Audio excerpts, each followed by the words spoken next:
welcome to the latest webinar from Trifecta Technologies, Unpacking Agentforce for Sales and Service Cloud. So let's go into a little bit of background about Trifecta for those of you that don't know us.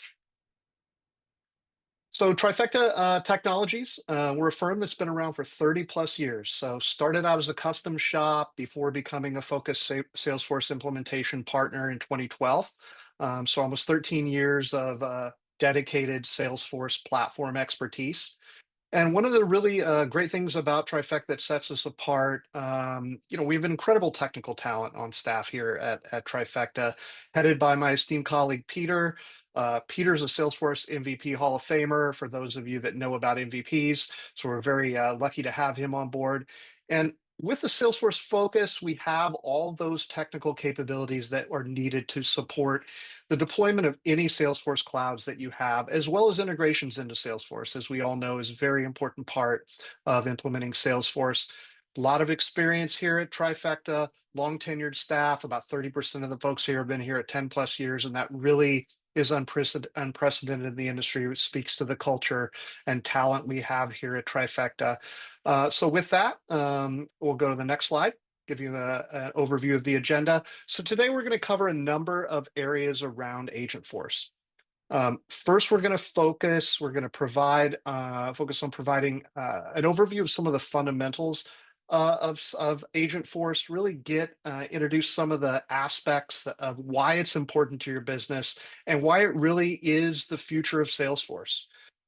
Peter's going to start off by giving us some of the fundamentals overview of Agentforce, and then we're going to go through some specific use cases, both on the Sales Cloud side and the Service Cloud side, get those wheels turning around some ideas around how we can help Agentforce and Trifecta can help your business. And after each section, we're going to pause, discuss some of the interesting aspects, features, and really what I believe are some of the really exciting measurable ROI aspects of Agentforce. You have this Salesforce investment. You've been inputting all this data into Salesforce for years and years and years. I like to think of Agentforce as the way to activate that data by leveraging Agentforce. And then we're going to close out with maybe 10 minutes of Q&A if we have some time, and looking forward to it. With that, I will turn it over to Peter.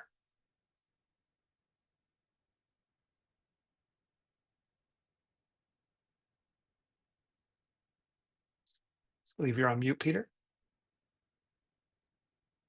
Yep, sorry about that. Thanks, Tom. So I wanted to start off talking about the fundamentals of Salesforce agents, so we can kind of be on the same page of what we have here at our disposal. So first off, let's look at where we are in the whole evolution of AI. So roughly 10 years ago or so, Salesforce started getting into AI in the predictive AI space. So this is stuff like lead scoring or the likelihood of an opportunity closing or predictive analysis in the CRM analytics product. So basically looking at all of your data in your org and trying to make predictions on new records that come about using AI.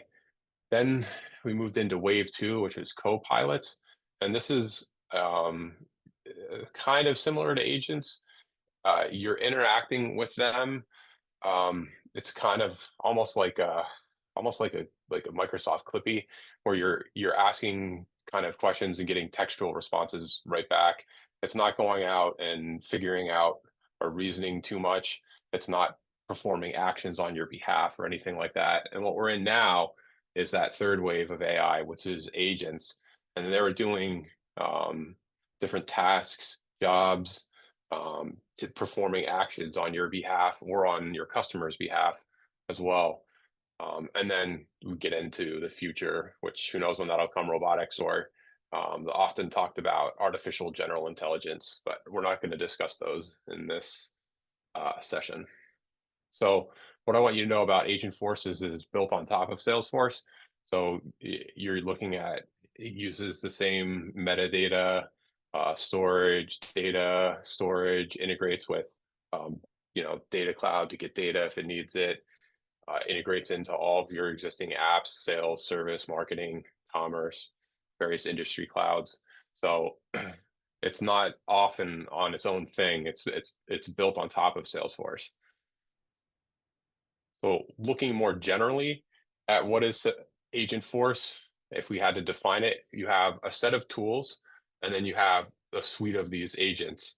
The tools are what you use to build and define the agents. You have Agent Builder, um, which if you're familiar with Salesforce and the various builders that they've had, like Flow Builder and stuff like that, it's a GUI based system where you can enter in stuff like custom prompts, or you can build from um, existing prompts that Salesforce already has in place for standard type of actions that they think everybody would want to take.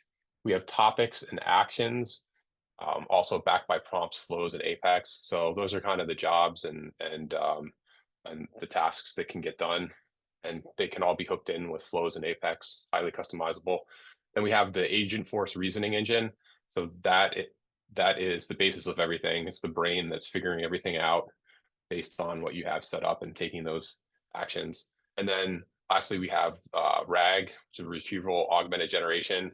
Um, so that is the ability for the reasoning engine to pull in and ground data from your CRM or from Salesforce, or possibly from vector databases in data cloud of unstructured data, and pulling them in and making your prompts richer. And then we have the suite of agents.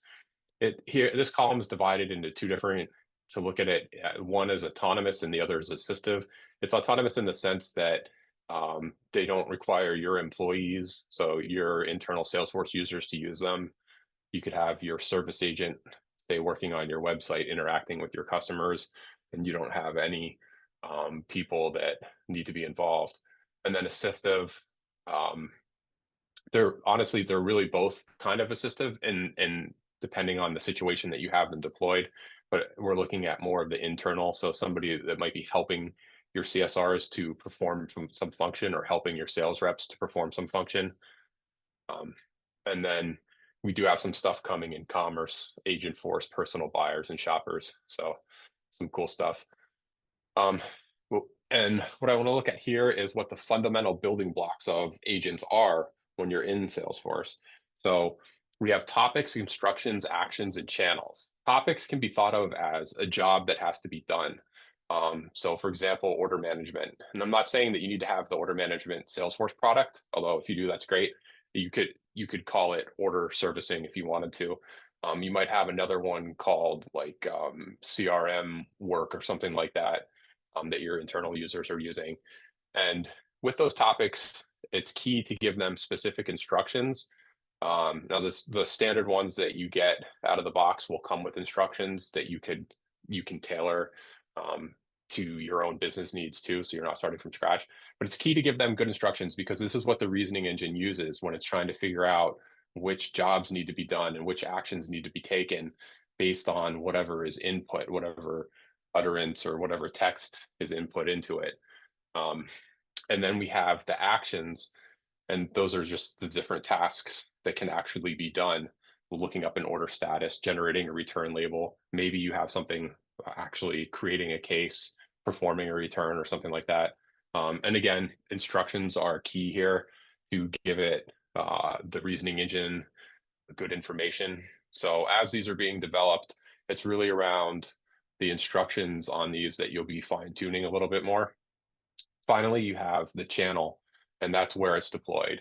So an obvious one is on your company's website, where you could deploy the live chat for Salesforce. You can deploy this. So it can be on an experience builder site, which is a Salesforce website, or it can be on your company website also. It has the ability to generate HTML and JavaScript that you copy and paste in. So it's pretty cool. It could be text messaging too, or your internal Salesforce.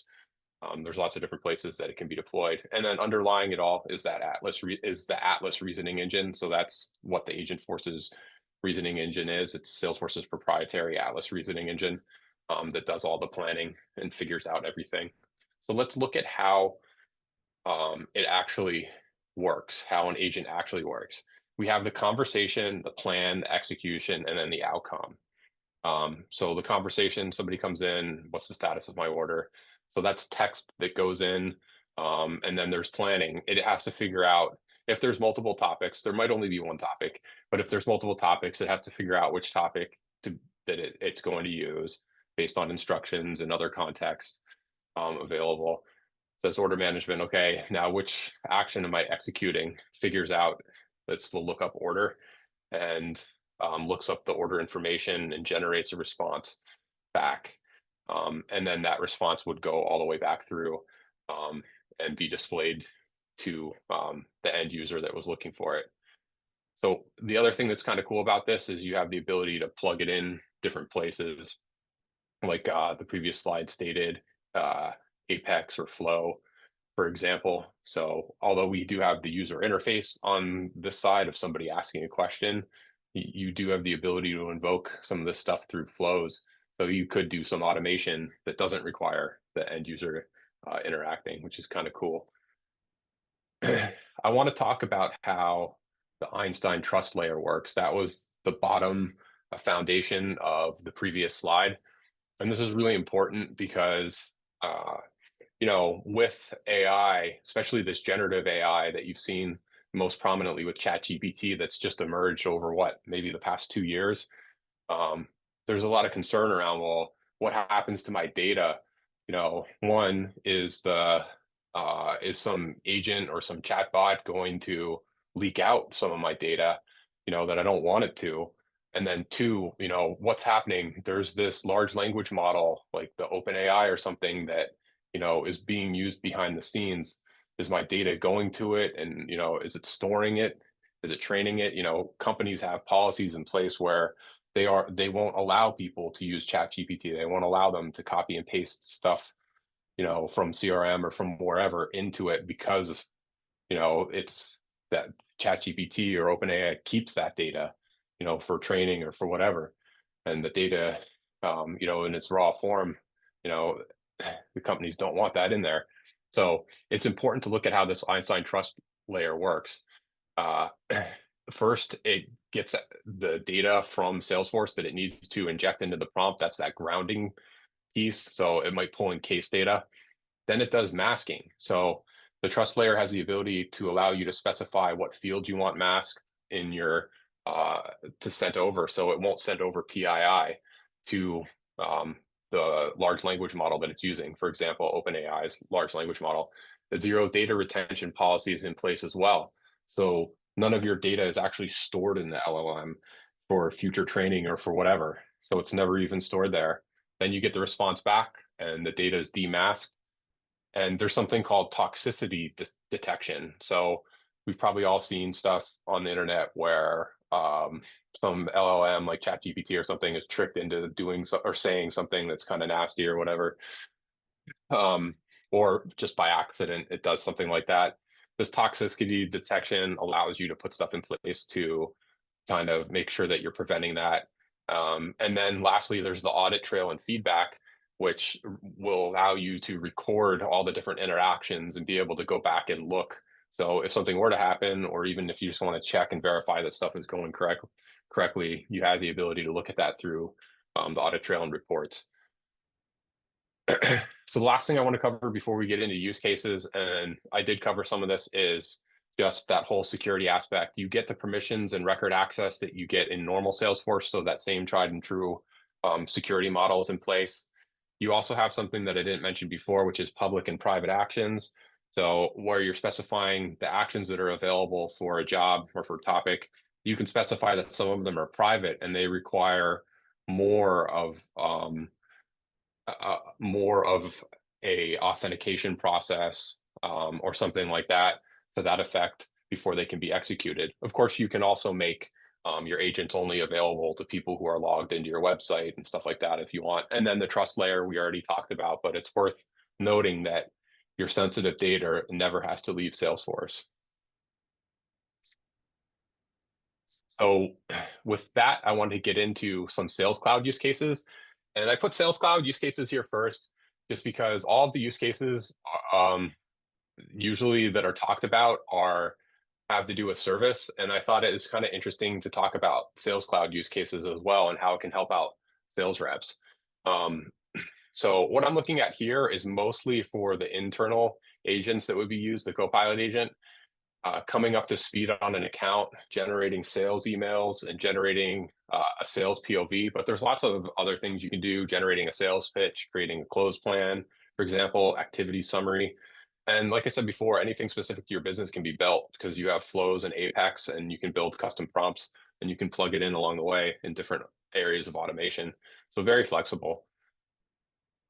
So let's look at coming up to speed on an account, right? You have a rep that takes over ownership of an account. Maybe there is a territory realignment, or maybe it's just somebody who's new. Now, normally they'd have to come into Salesforce and click around, look at all the different contacts, look at different opportunities, maybe look at assets, maybe look at activities to try to see what's going on. Maybe they'd have a piece of paper and a pen and they'd be taking notes on it, or maybe they'd be typing it into a Word document. I'm not sure. But what you can do uh, with Agentforce here, with their Copilot agent, is just type in, "I need to come up to speed on the Omega Inc. account," and it spits back all the information. It goes through and figures all the important stuff out and sends it back to you, and it's displayed on the screen.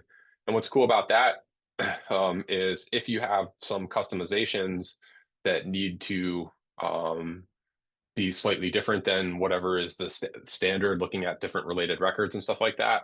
If you have other custom objects or something you wanted to look at, you can copy and add in what you need to do that's specific to your business. So really cool. The next one I want to talk about are sales emails.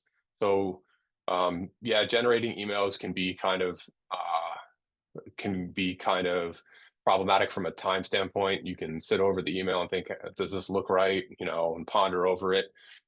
What's cool about this is out of the box, there are a handful of, half dozen or so um, kind of standard emails, such as an introduction email, a nudge email, and stuff like that, that you just come into the email composer in Salesforce and you click that you want to draft it with Einstein, you pick which sales email you want, and it does it for you. And it's great. It's different than a regular Salesforce plain old email template because it's taking one, it's personalizing things. So no two emails will look exactly alike. Two, it's pulling data from related objects like a case or like a contact or an account and putting it in there so that it can be more contextualized and accurate. And then three, you can customize your own and build your own that pull in from multiple data sources, could even pull in from integration from another system if it needed to in real time into the email. And then the other thing I just wanted to say is if you're using Outlook and you don't email from Salesforce, you can still use this to generate the email and just copy and paste it out for now. So it can still save a lot of time. And then what I wanted to show you here was generating a sales POV. So this is a pretty cool thing. Um, what we're trying to do here is, why does the customer need to change? Why now? And why do they need to choose us? So basically, why does it make sense for them to make the purchase now? Um, so in this situation, we set up a custom prompt template. And what I wanted to show about this that's really cool, and it doesn't have to be implemented this way. Like I said, you could have automation that automatically populates this on a record. But I wanted to make note of this. This is a kind of a cool feature. You'll see at the top, we're editing the record and entering in something for that sales POV. There's a little star button next to it, which that star has become kind of synonymous with AI. You press that button and it generates everything for you and pops it into that field, and then you can save it off. So it's kind of cool how you can do that and save a lot of time for, excuse me, your sales reps as they're trying to figure out, what the next steps are and how to close out a deal. Yep. So before I go on to Service Cloud use cases, Tom, did you want to chime in with Yeah. anything? Absolutely. Yeah. The thing is, I really like about the Sales Cloud use cases is I think a lot of people think about Agentforce and they think, oh, that's for service. That's for answering, a chat window on my website. And it really is much more than that. And I think the Sales Cloud use cases really speak to how you can get some synergies around productivity increases, removing those menial tasks that all of us in sales have never liked to do. Nobody ever said they love writing a follow-up email or making sure they're giving a overall summary of their accounts and things like that. So I really like these use cases because they're kind of the low-hanging fruit that all organizations can identify with, especially from a Sales Cloud use case. And there's also a lot of, not only are there those kind of the quick standard actions, but to your point, Peter, all of these can be kind of configured to the specific aspects of your business. So the standard actions are a great place to start, but the real value comes in is when you customize that to how your business operates, how your sales users work. And we've all heard and kind of maybe seen the ROI calculator. I think these time saving aspects really lend itself to Agentforce not just being a cost and additional cost, but literally a driver of cost savings in the longer term. So those are just some of my thoughts on the Sales Cloud use cases, and looking Mm. forward to let's hear some about Service Cloud. Yeah, yeah. Thanks, Tom. That's a great point you make there. Um, all right, yeah. So let's talk about Service Cloud use cases. So, excuse me.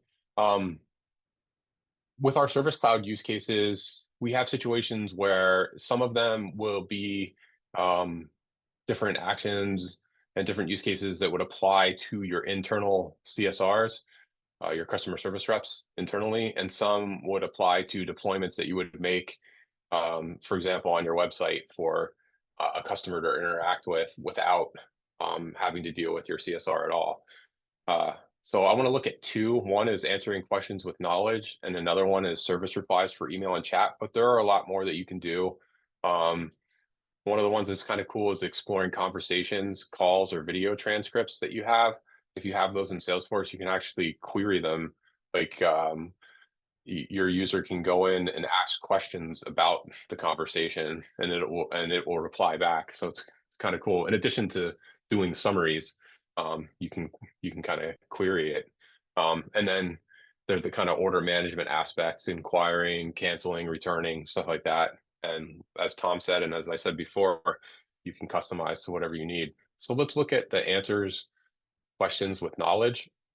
So here, service reps may need to answer stuff pretty quickly, or you want to bypass service reps altogether and just deflect on your website with a chat feature that allows your customers to query your knowledge directly. So an example here was just what is our shipping policy, and then it's the answer is retrieved and displayed back. So what's kind of cool about this is it can use your whole Salesforce knowledge base if you have Salesforce knowledge, which I highly recommend. It's a pretty good knowledge system, but you can also upload PDFs, text, or HTML when you're setting this up. So you, not to dive too deep technically, but you set up a data library in Agentforce for your agent to use, and you either point it to your Salesforce knowledge, or you can actually just upload PDFs. So if you're not implementing Salesforce knowledge or text or HTML, you can upload those files. So there's two different ways: knowledge or files. And then it creates a vector database and indexes it in Data Cloud, and that's what it searches to get its answers and figure out what to display back to the user. So pretty cool. Even if you don't have Salesforce knowledge, you can still make use of this. Um, is nice.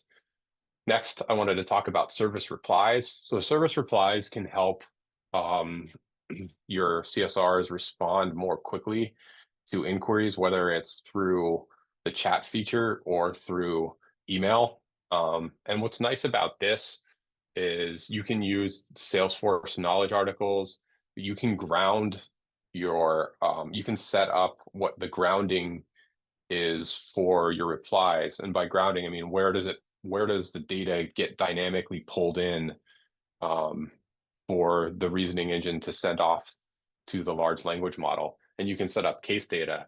So, for example, here we have an email where the customer wants to upgrade, and the reasoning engine knows, okay, well, we have knowledge to query about upgrading, and this case has data, and the subject of the case has something about upgrading. So when I click to draft the email, I'm going to draft an email response about upgrading, and you don't have to actually do you don't have to ask it, hey, draft an email about upgrading or anything. Just when you click the draft with Einstein, or the draft Einstein email, it'll just know to do that because it's grounded in knowledge and case data. So pretty cool. And those were the kind of two use cases that I wanted to talk to you about with service. Um, Tom, you want to chime in with anything? Sure, sure. I mean, the thing I always, and I kind of mentioned this at the top of the webinar, all of us have been entering data into our instances of Salesforce for years and years and years. And I'm sure many of us are thinking, well, what am I going to do that? Why do I have to do this process? This information, not just knowledge, but all the information about your account, um, it really helps in that that's what is, like you said, it's grounded on the data in your org. So you're now activating all that information that you've entered, all the knowledge articles that have been encountered. And one thing we didn't discuss here is really one of the more exciting aspects of Agentforce for Service that I like is that it actually can create new knowledge articles as new Mm, questions are encountered. And I think all of us that have worked in a service call center or work with call center folks, that's just one other thing on the plate. Let me take this information that I just solved in this case and create a new knowledge card article in a real, in the real world. Yes, that's ideal, but people are moving on to their next task. This actually has Agentforce can create those knowledge articles to answer and address those questions in the future as they come up. So it actually kind of builds upon itself like a snowball effect. And that's really I think one of the more exciting features with regard to service and knowledge. And like you said, also, Peter, I think it's very important. I will just remind folks, even if you aren't using knowledge today, if you have, everyone has their knowledge base somewhere, importing that into Salesforce and using that as what Agentforce uses to answer these questions. It's a very realistic and common use case as well. So um, just some of the tips of the iceberg with service. And I'll find last point on that is I think we all in our day-to-day lives and interactions with D2C companies, there's a certain level of accuracy, responsiveness that we've all come to expect. And now you can actually get that expectation for your customers and your business, and Agentforce is a great way to do that. yeah, thanks, Tom. Yeah, that's great.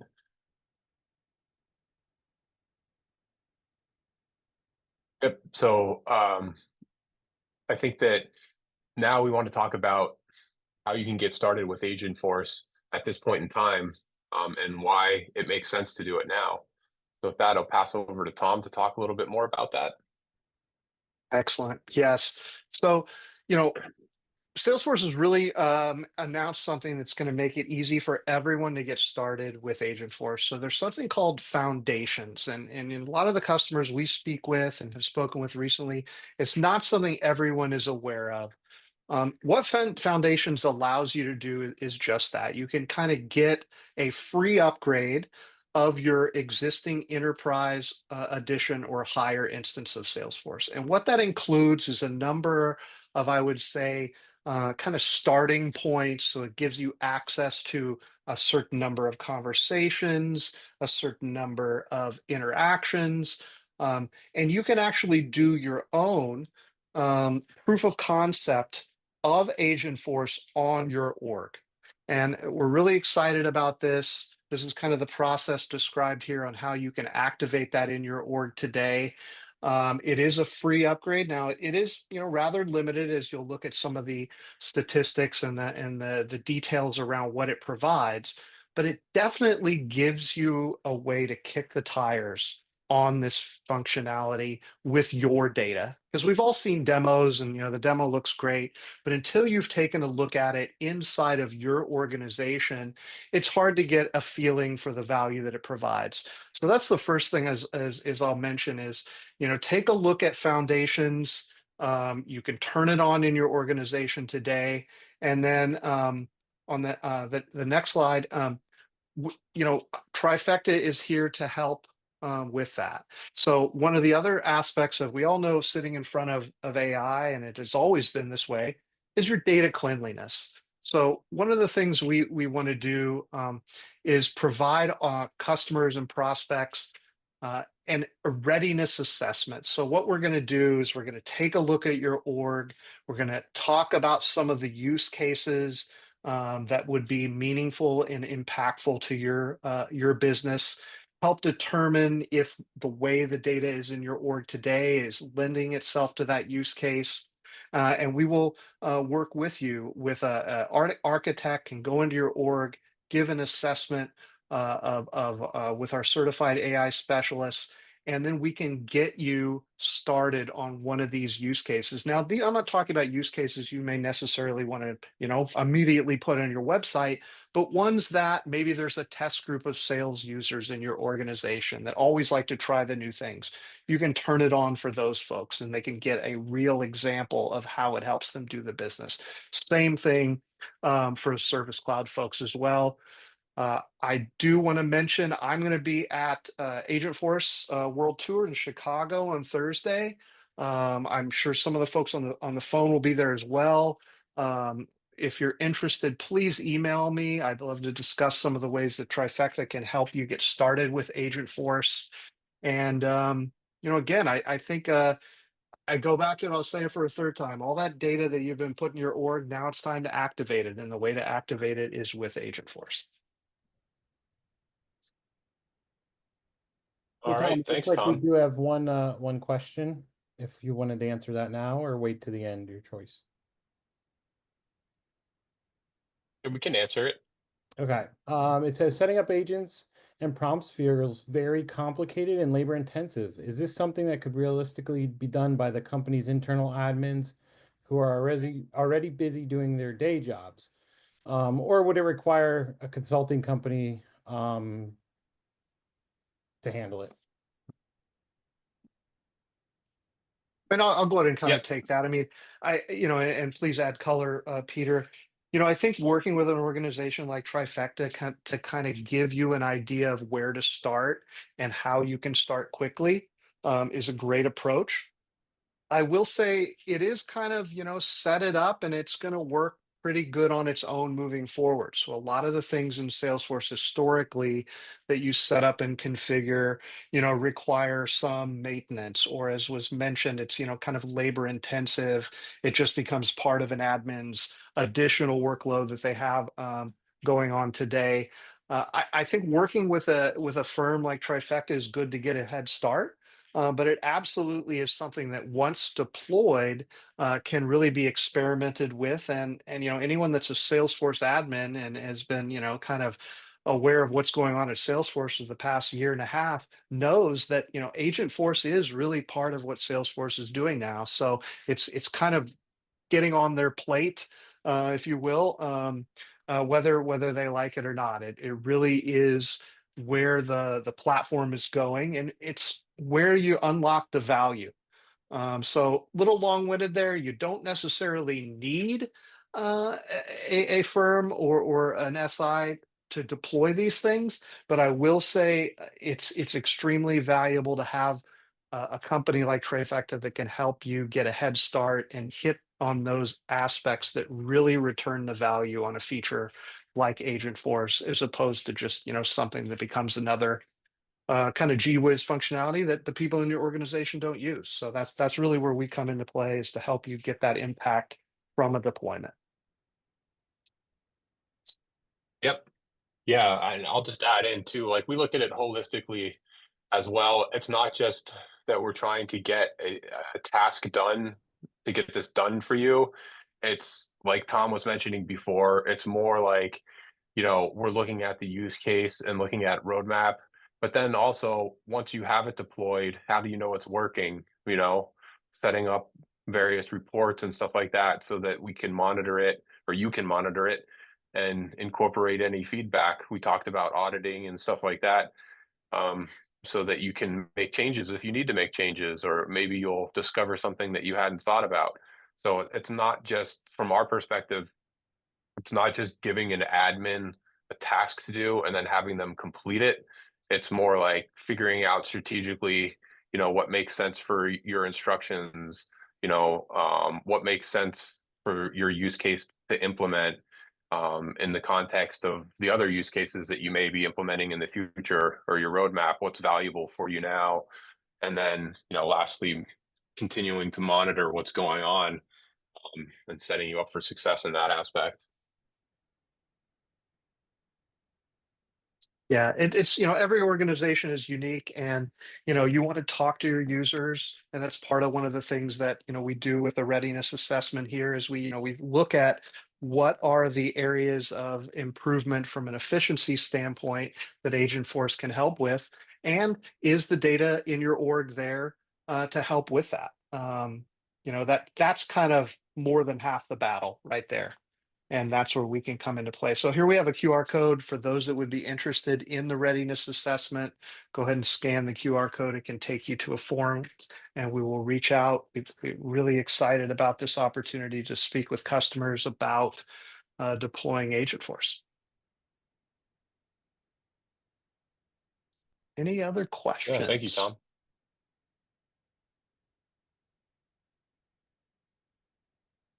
There's no other active questions right now.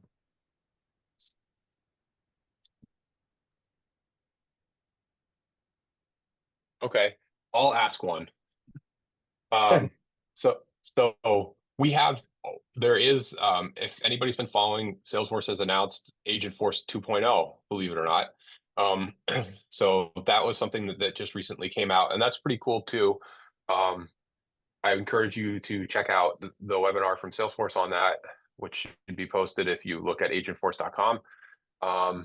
But one of the things that's pretty cool about that is that they have upgraded their reasoning engine.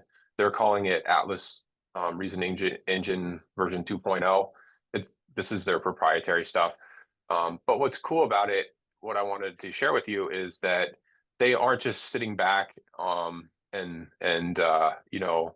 trying to make money off of some product that they have and not innovating. They are making innovations. And that's one of the key things that you get out of something like this versus trying to piece together your own AI solution is you're getting all of the Salesforce upgrades. So we're all used to 3 Salesforce upgrades a year for winter, spring, and summer. Well, with their AI, yeah, you're getting that, but they they have the ability to, or they have been releasing the AI stuff even more rapidly than that because it's such a dynamic landscape. But the key point here is that just like you get those upgrades from Salesforce in each release, you're getting upgrades along the way.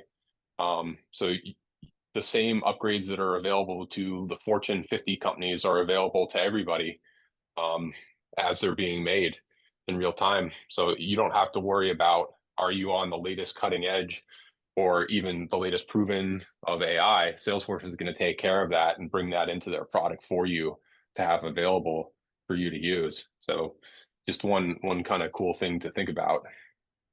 It's such a great point, Peter, because I really feel it's the small and medium businesses that are going to get the most impactful value from something like Agentforce because it gives them that kind of jump ahead to be, equal with the Fortune 100 companies that have been working on this kind of stuff themselves and, using their own models internally and, experimenting with the different LLMs. This takes us, those smaller companies and allows you to get all of that powerful functionality, but in a secure fashion, with Einstein Trust Layer, and it's your data in your org that you've already been using for a long time. So I feel like it's a real powerful competitive edge and kind of jumpstart for smaller organizations, even more than larger organizations, for exactly the reasons you said. It gives you kind of that parity of using AI in your business, which I think, most of us 2.5 years ago would thought, oh, that's something only, the Fortune 100 companies are going to be able to do. This levels the playing field with the platform you already have. Yep. Yeah, definitely. All right. Any other questions? I don't think I see any. None right now. All right. I think we've covered a lot. Do you have anything more that you wanted to add, Tom? If not, I think we can probably wrap up. No, I think we've covered a lot today. Really want to remind everybody about the complimentary Agentforce readiness assessment. Please go ahead and scan that QR code. And again, if you're going to be at Agentforce on Thursday, love to have a chat. Please email me at tom.grant@trifecta.com, and we can sync up at McCormick Place. All right. With that, I think we can shut it down. And thank you, everybody, for coming. I really appreciate your time. I know that everybody's super busy, and it was great having you all. Thank you. Thank you, Thank you Tom so and much. Peter. Have a great day, everyone. Bye.